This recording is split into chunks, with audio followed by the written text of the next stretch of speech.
7, the government says there are no artificial restrictions being placed on the payments that are to be made to people whose lives were blighted, often ended by the infected blood scandal, and indeed their families.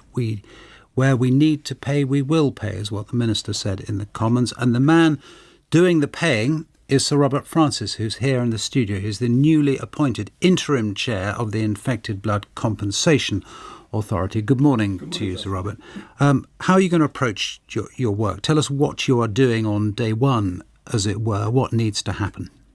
Well, the first thing that needs to happen is that I need to discuss the government's proposals for compensation with the infected blood community. That is, the people who are both infected directly and those who've been affected by people who suffered so badly through these terrible diseases.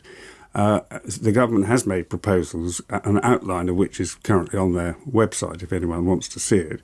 And it's agreed with ministers by me that we cannot proceed without discussing these proposals, how the compensations be delivered, what the bands are for particular types of tariff and so on with the community. It's obviously a complicated subject, but I'm absolutely clear we need to have the confidence of the community, which we'll be doing over the next month. And people will understand absolutely why you say that, but they'll also possibly be worried that this might lead to a further delay in money going into people's pockets.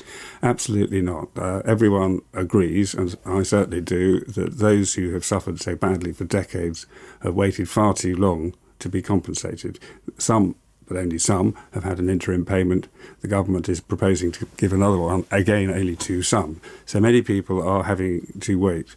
However, I think it is necessary to spend just a few weeks while we're setting up an organisation from scratch to talk to people about what is important to them. And you think some people and some families will be getting millions? That's what it appears to be the case, yes. How quickly, because you talked about interim payments, and there have been some interim payments, how quickly do you think the entire job will be done? Well, obviously this is day one of day two of being in the job, and I'm not going to give you any. But I mean, we're talking obviously multi-month. Are we talking multi-year? Yeah. When is the end of this, do you think? Well, the ambition is to get payments rolling out by the end of this year. That means setting up an organisation we imagine will have between 1,000 and 2,000 staff in it, 500 case handlers. So we've got a big job to do, but that's what we're hoping to be able to do.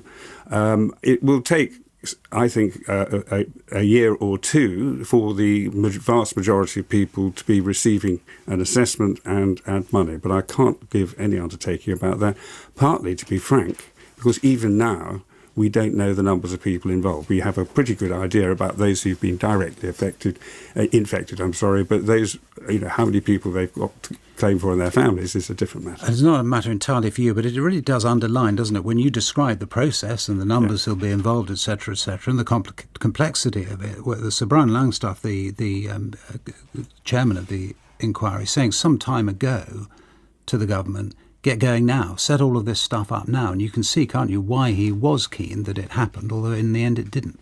Well, I think everyone has agreed that payments should be made to those entitled to them as soon as possible. I'm here on day two. I did write a report on the subject over 2 years ago now. To be fair, there have been some steps. There is an organisation in a shadow form in place, albeit with a small and skeleton staff at this stage. But we're moving as fast as we can. We have a chief executive. We have a team of people working hard. We will be recruiting others very, very soon indeed. So things will, if I can do anything about it at all, move in a real hurry from now, because absolutely people have been suffering far too long.